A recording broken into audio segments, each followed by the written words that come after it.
महाकवि कालिदास विरचित कुमार संभव महाकाव्य के पंचम सर्ग का अध्ययन कर रहे हैं। अभी तक 50 श्लोकों का अध्ययन कर चुके हैं। प्रकरण चल रहा था कि ब्रह्मचारी वेशधारी जो भगवान शिव हैं, वो पार्वती से पूछते हैं कि वो तपस्या क्यों कर रही हैं। तो पहले वो कई सारे बताते हैं कि इसलिए तुम तपस्या कर रही हो, फिर वो कहते हैं कि क्या तुम वर के लिए कर रही हो, या फिर लगता है कि उनको बोले हाँ मुझे ऐसा लगता है तुमने जो गर्म निश्वास लिए उससे ऐसा लगता है कि तुम वर प्राप्त करने के लिए तपस्या कर रही हो। लेकिन मुझे तो ऐसा कोई नहीं लगता कि जो तुम्हारे द्वारा प्रार्थना किया जाए, जो तुम्हारा प्रार्थित हो, और यदि है भी तो वो दुर्लभ कैसे है? ऐसा कौन व्यक्ति है? मुझे तो लगता है बड़ा ही निष्ठुर है, जो ऐसी तुम्हें भी क्या कर रहा है? इतनी सुंदर हो, इतनी कोमलांगी हो, तब भी वो तुम्हारे लिए देख नहीं रहा है। तुम्हारे तिरछे नेत्रों को, तुम्हारी लंबी लटकती हुई जटाओं को, जो तुम इतना कठोर तप कर रही हो, चाहो तो तुम मेरे आधे भाग जो मैंने पूर्वाश्रम में संचित किया, उससे तुम अपने वंश अभी जो कांक्षित वर है उसको प्राप्त कर लो। लेकिन मैं ये जानना चाहता हूँ कि तुम किस लिए ये बात, मतलब तुम किस वर के लिए ये तपस्या कर रहे हो? तो ऐसा जब कहते हैं तो आगे का वर्णन देखिए। इस श्लोक में पार्वती के वो मन में प्रवेश करना चाहते हैं, लेकिन तब भी पार्वती ने वो अपनी बात नहीं बता पाती हैं, और वो अपने तिरछे नेत्रों से अपनी सखियों की ओर देखती हैं, ताकि अब वो कहना चाहती कि सखी बताएंगी। तो वो यहाँ पे उसका वर्णन है। इति प्रवश्या विहताद्युजन्मना मनोगतं सा न ससाक् संचितुम् अथो वयस्यां परिपार्श्ववर्तिनी विवर्तिता अनंजन नेत्रमेक्षतः।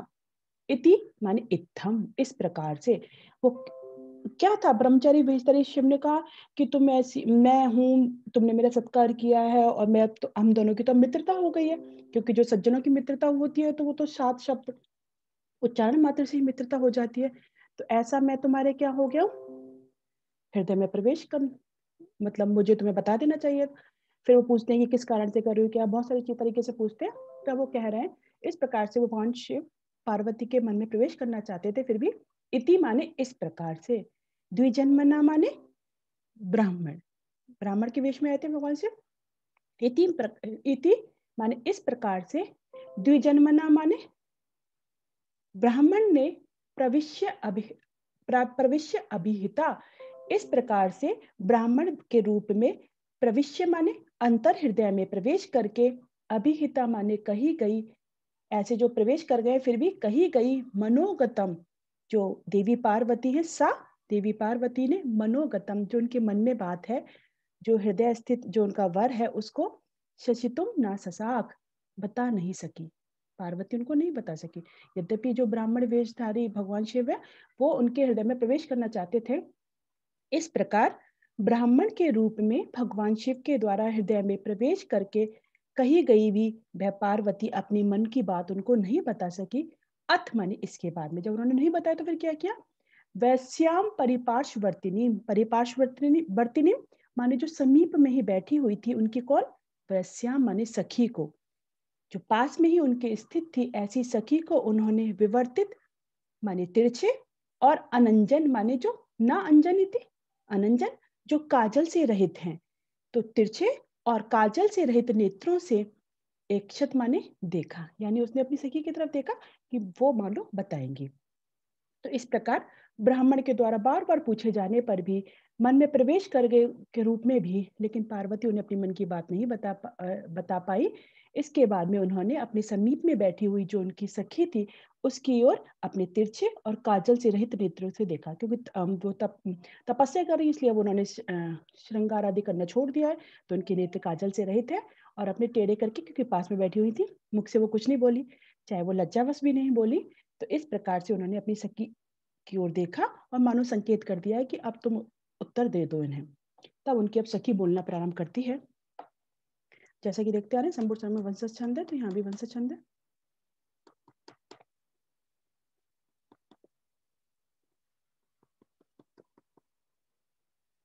सखी तदिया तमुवाच वर्णिनम निबोध साधु तव चेत कोहतुलहम यदर्थ मम्बोज मिवोश वारिणम कृता तपः साधन में तया बपुः। इसके बाद में उनकी सखी कहती है कि अब यदि आप तुम सुनना ही चाहते हो ब्रह्मचारी, तो सुनो कि किस लिए ये इन्होंने इतना जो कठोर तप आरंभ कर दिया है माँ पार्वती ने। तो वो कहती हैं कि मेरी सखी पार्वती किस लिए कठोर तप कर रही है, तो सुनना चाहते हो तो सुनो। तो क्या कहती हैं वो? तदिया सखी, तदिया सखी, तदिया मतलब यहाँ पे किसके लिए आया? पार्वती की। तो पार्वती की सखी कौन है?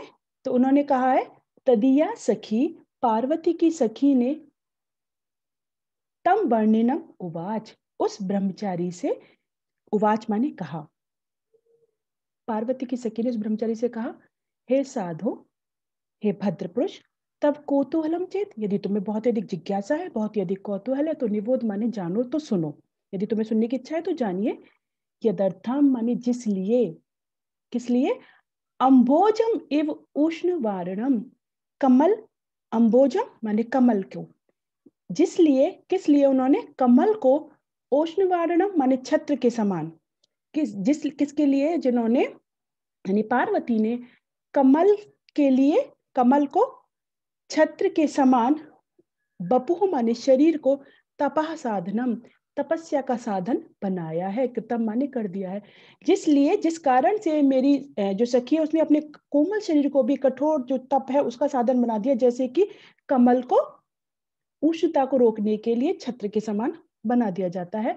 तो यहाँ पे कह रहे हैं भगवान शिव से उनकी जो सखी है, जो सखी है पार्वती की, वो कहती है, वो जब पूछते हैं कि आप बताओ, तो वो अपने पार्वती उनकी ओर इशारा कर देती है।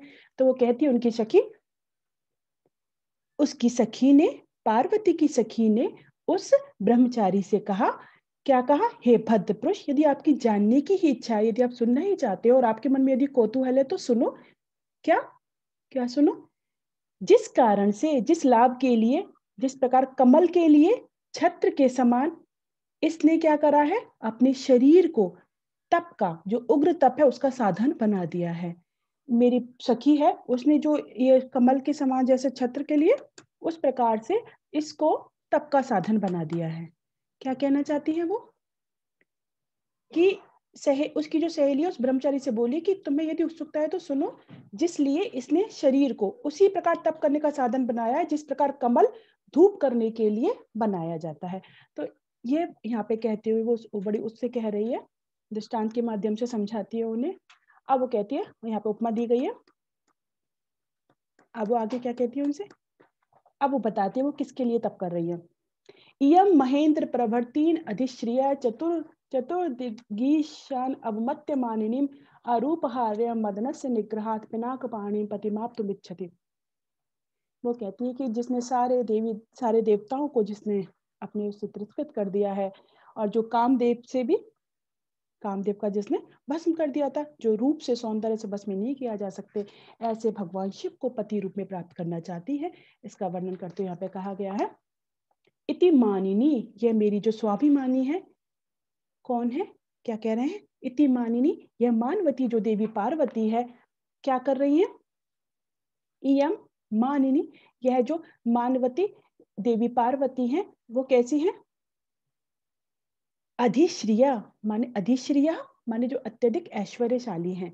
मानवती है देवी पार्वती, अधिश्रिया माने अत्यधिक ऐश्वर्यशाली। कौन? महेंद्र प्रवतीन, इंद्र आदि, अत्यधिक ऐश्वर्यशाली इंद्र आदि, और चतुर्दिगीश, चारों दिशाओं के जो अधीश्वर हैं, इंद्र, वरुण, यम और कुबेर, उनको भी क्या करा है? अवमत्य माने उपेक्षित करके। मेरी जो स्वाभिमानी जो सखी है, उसने जो अत्यधिक ऐश्वर्य से युक्त हैं, इंद्र आदि उन देवताओं को भी, और जो चारों दिशाओं के स्वामी उनको भी तिरस्कृत करके, किसके लिए? पिनाक पाणी, और वो कैसे हैं? अरूप हार्यम, जो रूप से भस्म नहीं किया जा सकते, सौंदर्य से भस्म नहीं किया जा सकते, इसीलिए वो तपस्या करने आई है। अरूप हार्यम, जो सौंदर्य से आकृष्ट नहीं होने वाले हैं, और मदनस से निग्रहात, जब उन्हें ये महसूस कब हुआ? जब उन्होंने कामदेव को भस्म कर दिया। तो मदनस से निग्रहात माने कामदेव के दग्ध कर देने पर, या जब महसूस हो गया कि वो रूप से, सौंदर्य से आकृष्ट नहीं होने वाली हैं, ऐसे पिनाक पाणी भगवान शिव को पति रूप में प्राप्त करना चाहती है। तो अब उन्होंने बता दिया कि किसको पति रूप में प्राप्त करना चाहती है। आगे कहते हैं,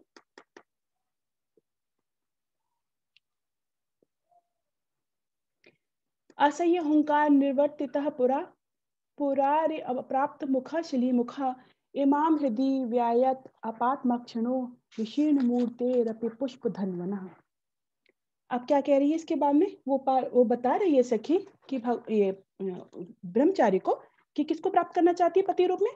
भगवान शिव को प्राप्त करना चाहती हैं। और आगे क्या कह रहे हैं, वो कैसे हैं, पुरा माने पहले, असह्य हुंकार निवर्तितः, असहनीय हुंकार से यानी रौद्र रूप से जो लौटाया गया है।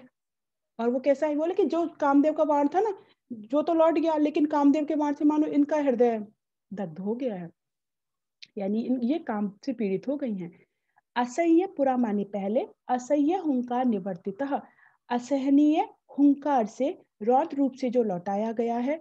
और पुरारिम अप्राप्त मुख है, पुरारी किसके लिए है, भगवान शिव के लिए। पुरारी को जो अप्राप्त मुखा, भगवान शिव जी तक जिसका अग्रभाग नहीं पहुंच पाया है, ऐसा सिली मुखा माने बाण, वो क्या है, शिव जी तक जिस जो नहीं पहुंच पाया है, ऐसा जो बाण है, विशीर्ण मूर्ते रपि पुष्प धनवना, विशीर्ण मूर्ते जो नष्ट हो गया शरीर, जिसका किसका शरीर नष्ट हुआ था, कामदेव का।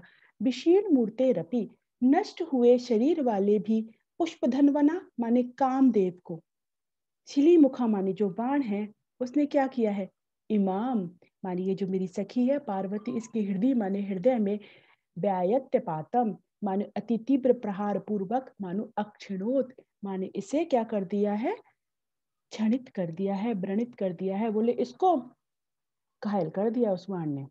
पहले आपके रौद्र हुंकार से तो वो लौट गया था, जो आप तक तो नहीं, सॉरी उनको ये नहीं पता, वो कह रहे असह्य हुंकार से जो भगवान शिव के द्वारा लौटा दिया गया था, जो भगवान शिव तक नहीं पहुंच पाया था, जो ऐसे नष्ट हुए कामदेव का जो बाण है, उसने मेरी सखी है जो पार्वती है, उसके हृदय को छल्ली कर दिया है, उसके हृदय को व्रणित कर दिया है। मानो अब ये कामदेव से पीड़ित हो गई, ये बात कहना चाहते हैं।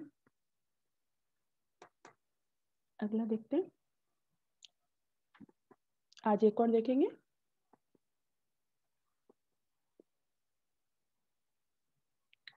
निकल गया एक मिनट।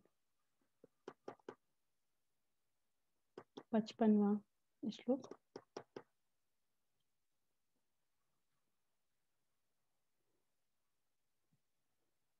चौवन तक हम लोगों ने देख लिया, आगे देखते हैं।